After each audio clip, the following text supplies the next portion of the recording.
નમસ્કાર, હું મિથુન. આપ જોઈ રહ્યા છો સ્પીડ ન્યૂઝ. સૌપ્રથમ વાત કરીએ એક મહત્વના સમાચારની તો સંભવિત ઉમેદવારોના નામ સામે આવ્યા છે, જેમાં કચ્છથી જિગ્નેશ મેવાણી, દિનેશ પરમાર, નૌશાદ સોલંકી, બનાસકાંઠામાં જોઈતાભાઈ ચૌધરી, ગોવાભાઈ રબારી, ગુલાબસિંહ રાજપૂત, પાટણથી અલ્પેશ ઠાકોર, જગદીશ ઠાકોર, મહેસાણાથી કિરીટ પટેલ, બળદેવજી ઠાકોર, એજે પટેલ, સાબરકાંઠામાં મહેન્દ્રસિંહ બારિયા, ડાયાભાઈ પટેલ, રાજેન્દ્રસિંહ કુંપાવત, ગાંધીનગરમાં સીજે ચાવડા, અમદાવાદ પશ્ચિમમાં શૈલેષ પરમાર, રાજુ પરમાર, અમદાવાદ પૂર્વમાં હિમાંશુ પટેલ, રોહન ગુપ્તા, હિંમતસિંહ પટેલ, સુરેન્દ્રનગરમાં સોમાભાઈ પટેલ, લાલજી મેર, શ્યામજી ચૌહાણ, રાજકોટમાં લલિત કગથરા, બ્રિજેશ મેરજા, પોરબંદરમાં લલિત વસોયા, જામનગરમાં વિક્રમ માડમ, હેમંત ખાવા, હાર્દિક પટેલ, જૂનાગઢમાં હર્ષિદ રીબડિયા, જવાહર ચાવડા,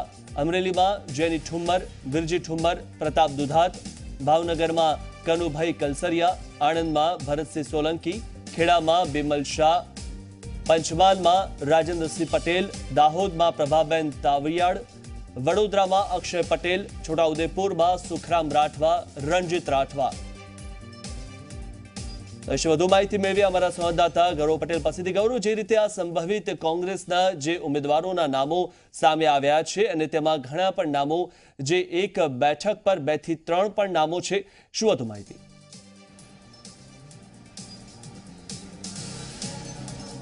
મિથુન, વાત કરીએ તો ઓલ ઇન્ડિયા કોંગ્રેસ સમિતિની સ્ક્રીનિંગ સમિતિની બેઠક આજે મળી હતી, જેમાં લોકસભાના સંભવિત ઉમેદવાર કોણ હોઈ શકે તે પેનલ ઉપર ચર્ચા કરવામાં આવી હતી. ગુજરાતની જે 26 લોકસભાની બેઠકો છે તેની પેનલો લઈને ગુજરાત કોંગ્રેસ પ્રમુખ અમિત ચાવડા અને પરેશ ધાનાણી ગઈકાલે દિલ્હી ગયા હતા. આજે તેમને જે વોર રૂમ હતો કોંગ્રેસનો તેમાં મુલાકાત કરી હતી ને 26 જે લોકસભાની સીટો છે તેમાં કોણ સંભવિત ઉમેદવાર હોઈ શકે તેના પર ચર્ચા વિચારણા કરી હતી.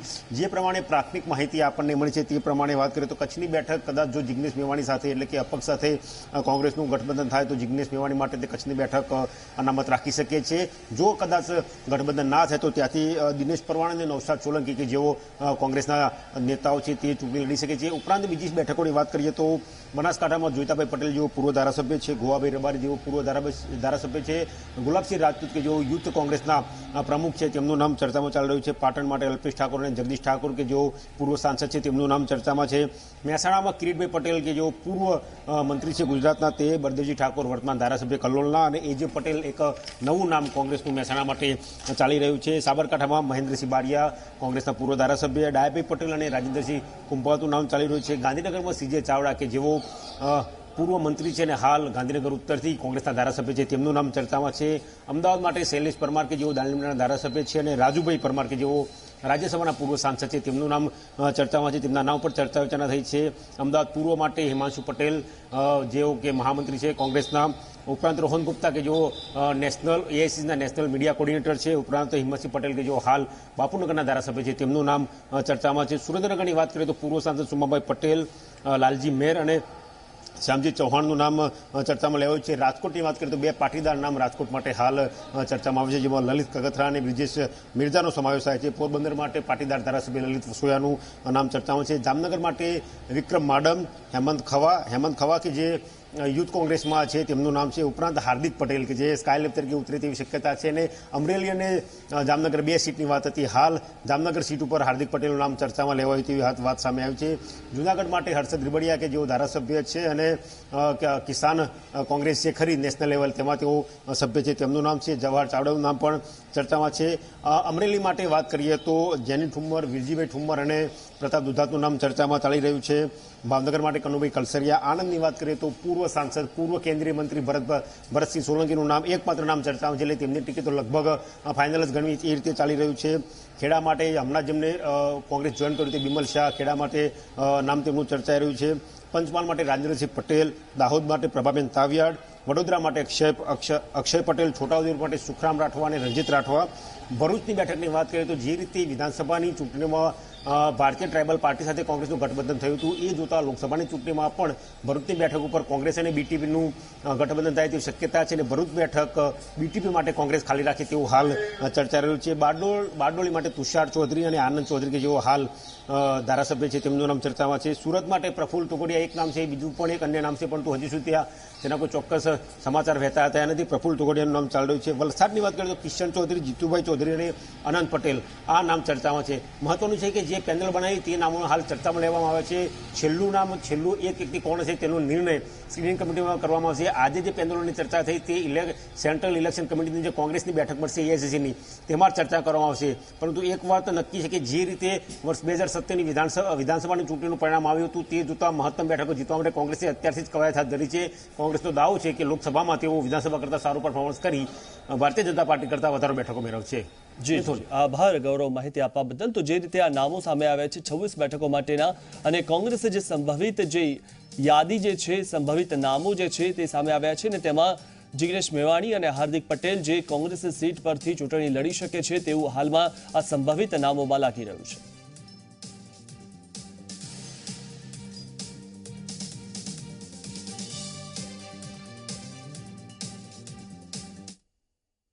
અને હવે નજર કરીએ સ્પીડ ન્યૂઝ પર. સ્વચ્છતા સર્વેક્ષણ 2019ની જાહેરાત કરવામાં આવી, જેમાં અમદાવાદ સૌથી સ્વચ્છ શહેરનો એવોર્ડ આપવામાં આવ્યો.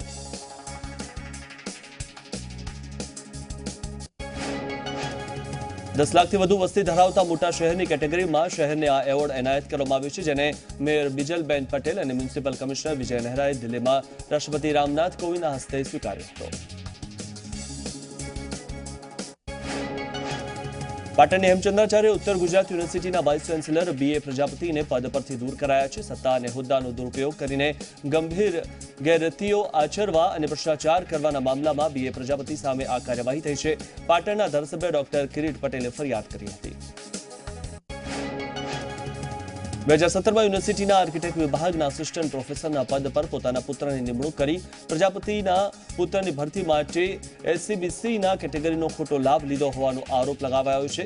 તો આ ઉપરાંત યુનિવર્સિટીમાં BEdની ભરતી માટેની ફીની ઓનલાઈન વિગતો વિદ્યાર્થીઓ ન જાણી શકે તે માટે ખૂબ ટૂંકો ગાળો રાખ્યો હતો. આ તમામ આરોપોના આધારે BA પ્રજાપતિ સામે લોકાયુક્ત તપાસ થઈ હતી. પાટણ જિલ્લા પંચાયતની સામાન્ય સભામાં 2019-20નું 860.32 કરોડનું બજેટ રજૂ કરવામાં આવ્યું. સભામાં 12 સભ્યોએ બજેટ માટે સહમતિ દર્શાવી, જ્યારે 15 મત વિરોધમાં મળતા બજેટ નામંજૂર કરાયું.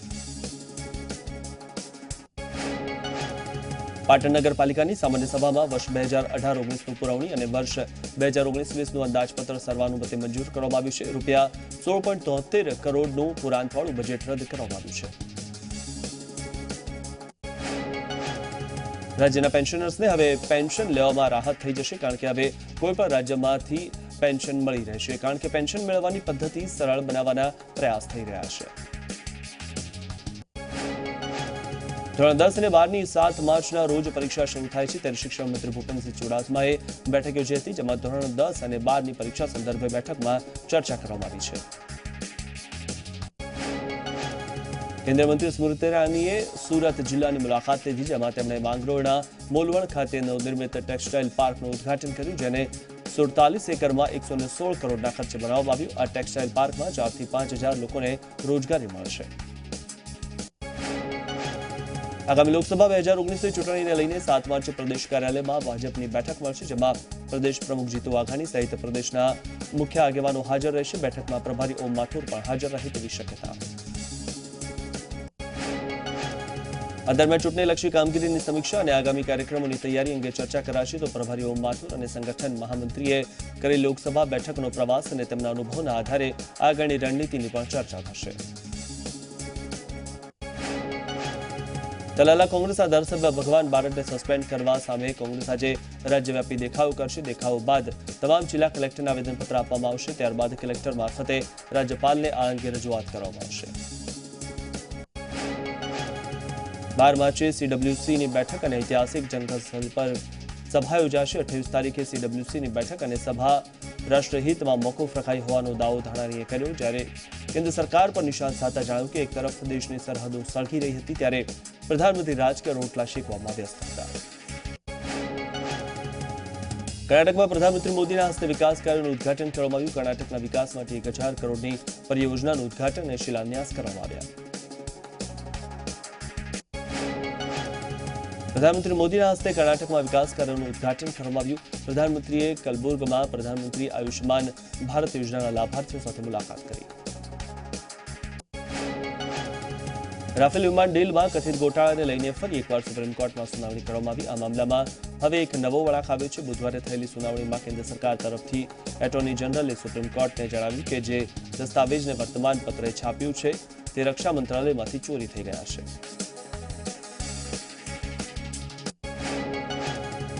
જસ્ટિસ કે એમ જોસેફે સુનાવણી દરમિયાન આખરી ટિપ્પણી કરતા કહ્યું કે જો પૂરતા પુરાવા છે અને ભ્રષ્ટાચાર થયો છે તો તેની ચોક્કસ તપાસ થવી જોઈએ.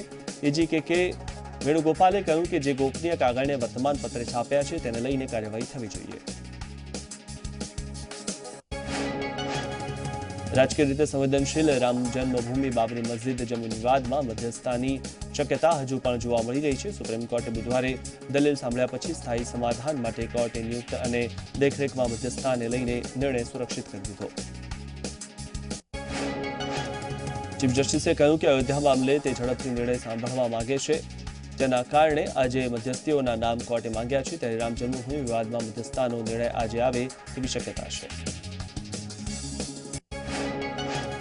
દિલ્હીમાં કોંગ્રેસ અધ્યક્ષ રાહુલ ગાંધીએ G20 અને અમેરિકા અને ચીનના રાજદૂતો અને ઉચ્ચ અધિકારીઓ સાથે મુલાકાત કરી.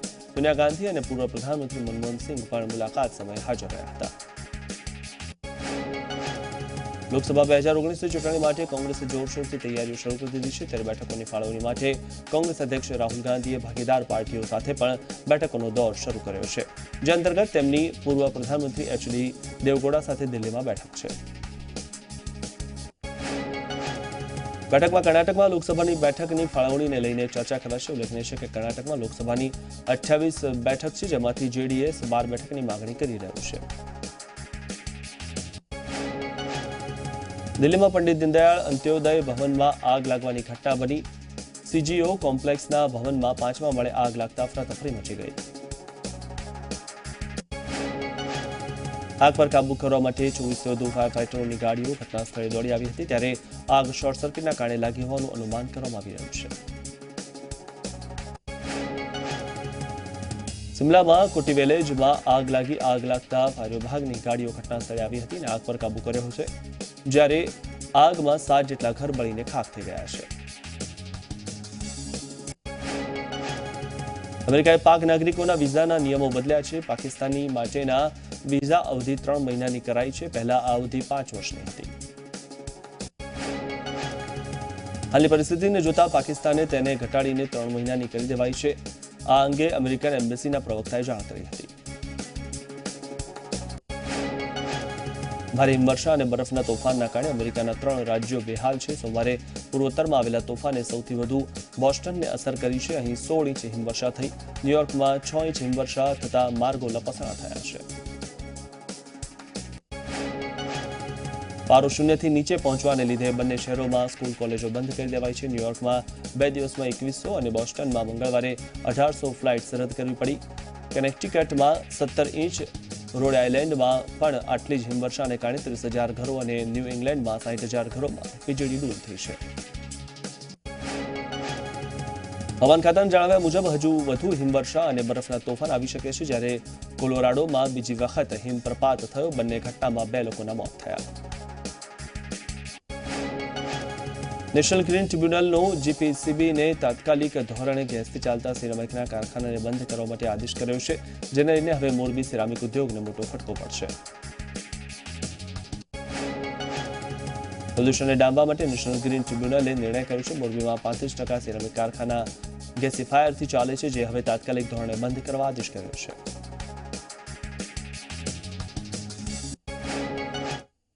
આગળ જાણીશું વધુ સમાચારો. હાલમાં સમય થયો છે એક બ્રેકનો.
બ્રેક બાદ આપનું સ્વાગત છે. એક મહત્વના સમાચારની વાત કરીએ જે મળી રહ્યા છે અમદાવાદથી. અમદાવાદના લીંબડિયા ગામ નજીક સ્કૂલ બસ ફસાઈ. વિદ્યાર્થીઓને લેવા જતા સમયે બસ ફસાઈ હતી.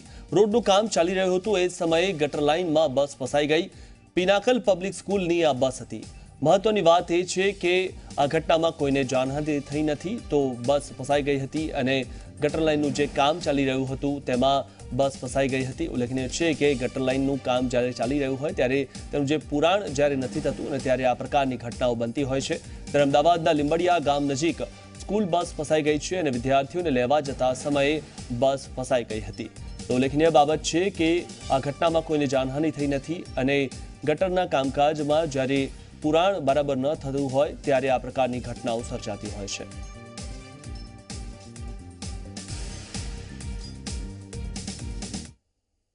હવે નજર કરીએ સ્પીડ ન્યૂઝ પર. જામનગરમાં છેલ્લા ઘણા સમયથી આંતરિક સુવિધાઓના કારણે મહાનગરપાલિકાની ટાઉન પ્લાન શાખાએ બિલ્ડરોને મંજૂરી આપવાનું બંધ કરતા યુવા બિલ્ડરો મુશ્કેલીમાં મુકાયા છે. ત્યારે તમામ યુવા બિલ્ડરોએ કમિશનરને રજૂઆત કરી તાત્કાલિક નિરાકરણ લાવવા માટે માંગણી કરી છે. એક તરફ યુવાનોને રોજગારી આપવાની વાતો કરવામાં આવે છે, તો બીજી બાજુ યુવા બિલ્ડરો પોતાની આપમેળે વ્યવસાયમાં ઊભા થવા માંગે છે. ત્યારે આ પ્રકારના વિઘ્નોના કારણે યુવા બિલ્ડરોની આર્થિક મુશ્કેલી વધી છે. તલાળાના કોંગ્રેસી ધારાસભ્ય ભગવાન બારડને સસ્પેન્ડ કરાતા ગીર સોમનાથના કોંગ્રેસી કાર્યકરોમાં રોષ ભભૂકી ઉઠ્યો. કોંગ્રેસી કાર્યકરોએ જિલ્લા સેવા સદન ખાતે ધરણા કરીને વિરોધ વ્યક્ત કર્યો, જેમાં કોંગ્રેસી સભ્યોએ કલેક્ટરને આવેદનપત્ર આપીને ભગવાન બારડને મનસ્વી રીતે ભાજપે સસ્પેન્ડ કર્યા હોવાનો બળાપો કાઢ્યો હતો. અમદાવાદ શહેર કોંગ્રેસના કાર્યકરોએ પ્રદર્શન કર્યું. ધારાસભ્યને સસ્પેન્ડ કરતા વિરોધ કરી કલેક્ટરને આવેદનપત્ર આપી રજૂઆત કરી. ધારાસભ્ય પદ રદ કરવાના નિર્ણયને રદ કરવા કોંગ્રેસના કાર્યકરોએ માંગ કરી. કોંગ્રેસના ધારાસભ્ય ભગવાન બારડને સસ્પેન્ડ કરવાના વિરોધમાં રાજ્યભરમાં કોંગ્રેસે વિરોધ નોંધાવ્યો છે. રાજકોટમાં પણ શહેર કોંગ્રેસે કલેક્ટર કચેરીએ ધરણા કર્યા હતા અને સરકાર તથા વિધાનસભા અધ્યક્ષ વિરુદ્ધ સૂત્રોચ્ચાર કર્યા હતા. સસ્પેન્શન પરત ખેંચવા કલેક્ટરને આવેદનપત્ર આપવામાં આવ્યું. અમદાવાદના ચાંદખેડા બાદ હવે શાહીબાગના એટીએમમાં ચેડાની ઘટના સામે આવી છે. એટીએમ સાથે ચેડા કરીને યુવકે છેતરપિંડી આચરી. શાહીબાગની અસારવા બ્રાન્ચમાં 7 વાર એટીએમ સાથે ચેડા કરાઈને રૂપિયા ઉપાડી લેવાતા અને છેતરપિંડી કરનાર શખ્સે ક્લેમ કરી ડબલ રૂપિયા મેળવ્યા હોવાનું સામે આવ્યું છે. જામનગરના લાવડિયા ગામમાં 4 દિવસ પહેલા થયેલી યુવાનની હત્યાનો ભેદ ઉકેલાયો. એલસીબી પોલીસની પ્રાથમિક તપાસમાં લૂંટના ઈરાદે હત્યા થયાનું સામે આવ્યું. કચ્છના અબડાસામાં ડબલ મર્ડરનો કિસ્સો સામે આવ્યો છે. વુરાડિયા ગામમાં રહેતા યુવક અને યુવતીના હત્યા કરાયેલી હાલતમાં મૃતદેહ મળી આવ્યા. પોલીસે પ્રાથમિક તપાસમાં મળેલી છરી કબજે કરીને તપાસ હાથ ધરી છે. નીચલી કોર્ટમાં કરેલી સજાને ભગવાન બારડે હાઈકોર્ટમાં પડકારતી અરજી કરી શકે છે. ખનીજ ચોરીના કેસમાં ભગવાન બારડને સજા થઈ છે.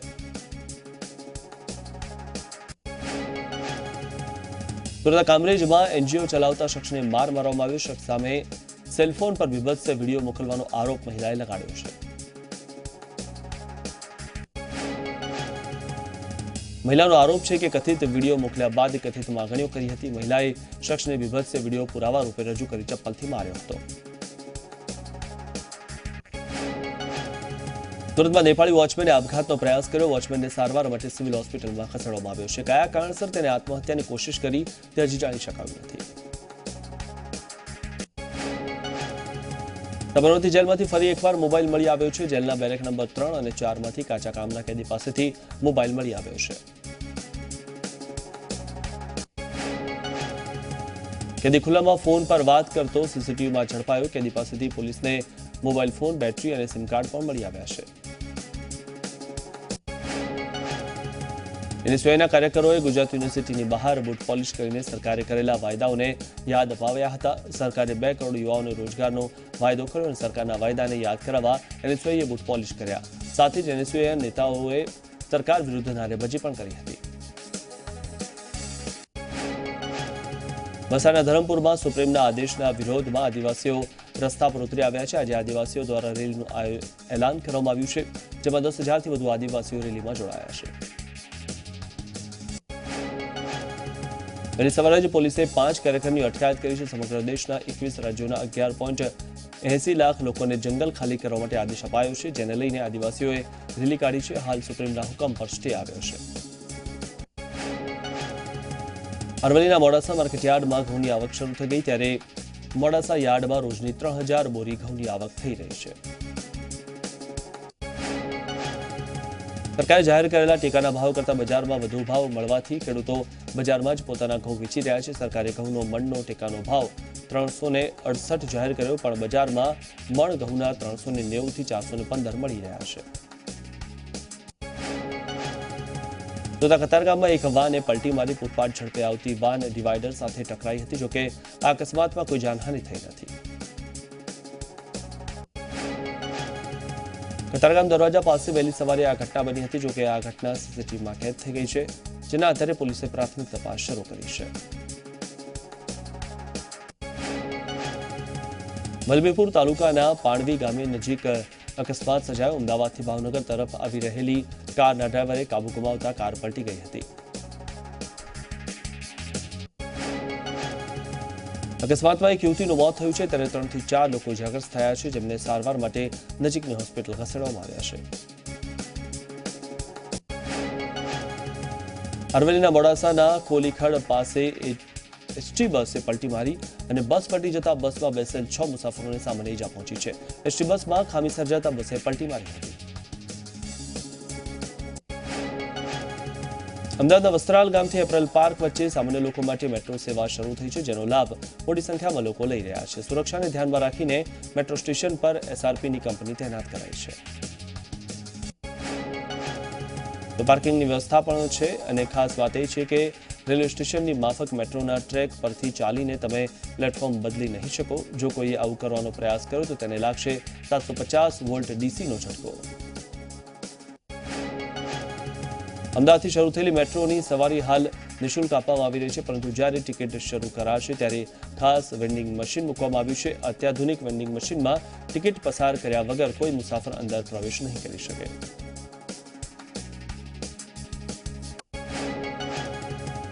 હાલ તો 10 દિવસ નિઃશુલ્ક મુસાફરીના કારણે ટિકિટ બારી પર લોકોનો ધસારો પણ જોવા મળી રહ્યો છે. 24 કલાકના સંવાદદાતાએ આ ટિકિટ કેવી રીતે લેવાય તે અંગેનો એક ડેમો પણ બતાવવાનો પ્રયાસ કર્યો હતો. અમરેલી જિલ્લાના સાવરકુંડલા નગરપાલિકાની આજે બજેટ બેઠક મળી હતી, જેમાં ધાંધલ ધમાલ સાથે બહુમતીના જોડે બજેટ પસાર કરવામાં આવ્યું હતું. જ્યારે વેરા વધારાની બાબતને મુલતવી રખાઈ હતી, તો સ્મશાનના છાણા લાકડા બાબતે ઘટતું કરવા ખાતરી અપાઈ હતી.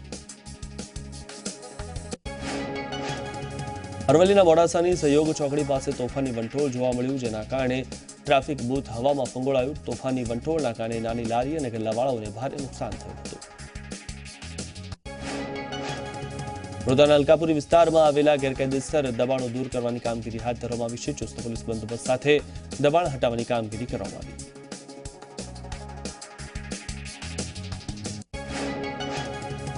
ધોરણ 10 અને 12ની પરીક્ષા 7 માર્ચે શરૂ થશે. અમદાવાદ શહેરમાં એસએસસીના 7 અને એચએસસીના 12 ઝોન પર તેમજ ગ્રામ્યમાં એસએસસી અને એચએસસીના 4 ઝોન રહેશે. સરકારે એસએસસી માટે 1 અને એચએસસી માટે 4 સંવેદનશીલ ક્ષેત્રો જાહેર કર્યા છે.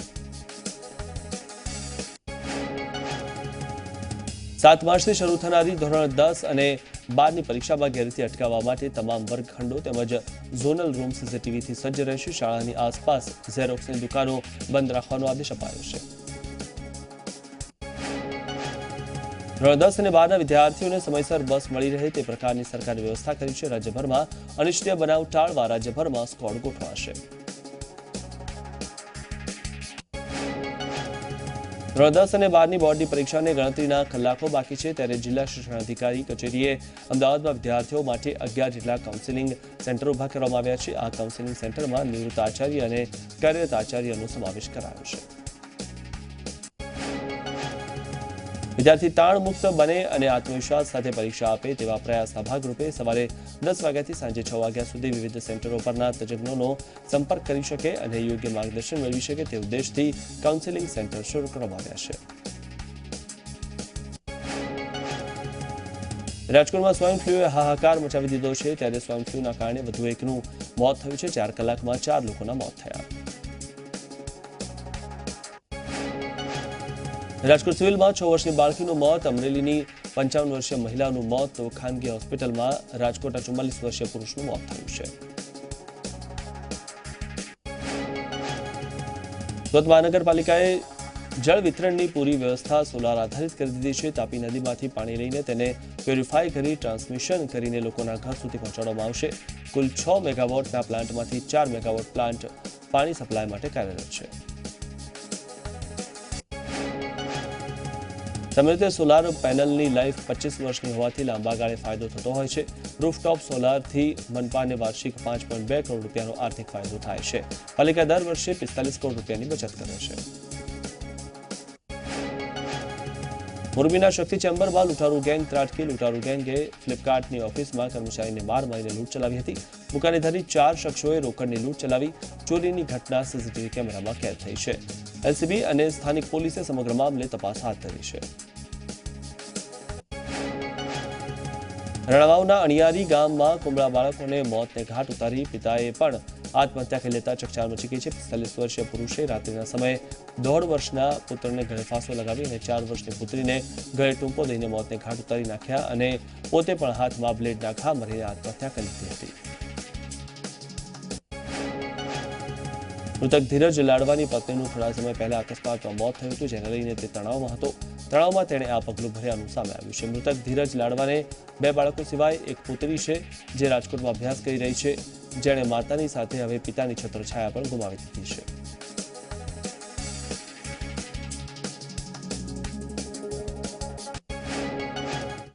થોડી જ વારમાં જુઓ ન્યૂઝ એટ ટાઉન મિહિર સાથે. નમસ્કાર.